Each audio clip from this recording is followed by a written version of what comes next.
ഞാൻ പറയുന്ന ടൈമിൽ ഞാൻ എന്താ പറയുക തീരെ പറ്റാത്ത എനിക്കിത് ജയിച്ചെടുക്കാൻ പറ്റുമോ പഠിക്കാൻ പറ്റുമോ ആ ഒരു സ്ട്രെസ്സും കാര്യങ്ങളൊക്കെ ആയിരുന്നു. പക്ഷെ അതിൽ നിന്നൊക്കെ എനിക്ക് മാറി കോൺഫിഡൻ്റ് ആയിട്ട് എനിക്ക് നിൽക്കാൻ പറ്റുന്നുണ്ടെന്നുണ്ടെങ്കിൽ ഓഫ് കോഴ്സ് എൻ്റെ ഫാക്കൽറ്റി തന്നെയാണ്. എൻ്റെ പേര് ശ്രീലേഖ, ഞാൻ ഇരിങ്ങാലക്കുട നിന്നാണ് വരുന്നത്. ഞാൻ ഹോസ്പിറ്റൽ അഡ്മിനിസ്ട്രേഷനെ കുറിച്ച് അന്വേഷിച്ചുകൊണ്ടിരിക്കുന്ന ടൈമിലാണ് ഇൻസ്റ്റാഗ്രാമിൽ P4 അക്കാദമി എന്നുള്ള അക്കാദമി ഞാൻ കാണുന്നത്. ഞാൻ ഡയറക്റ്റായിട്ട് ചെന്ന് അവിടെ കൺവിൻസ് ആയതിനു ശേഷമാണ് ഞാൻ അവിടെ അഡ്മിനിസ്ട്രേഷൻ്റെ കോഴ്സ് ചെയ്യാൻ തുടങ്ങിയത്. കോഴ്സ് ആദ്യം ഞാൻ വിചാരിച്ചത് ഹോസ്പിറ്റലിലല്ലാന്നുണ്ടെങ്കിൽ ഇത് എങ്ങനെ സക്സസ് ആവുന്നതാണ്.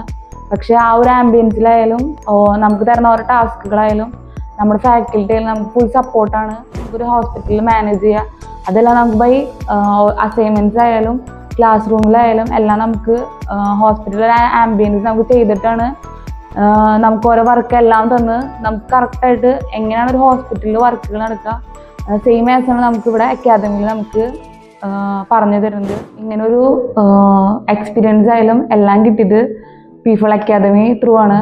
So thank you P4 academy and the team. Thank U.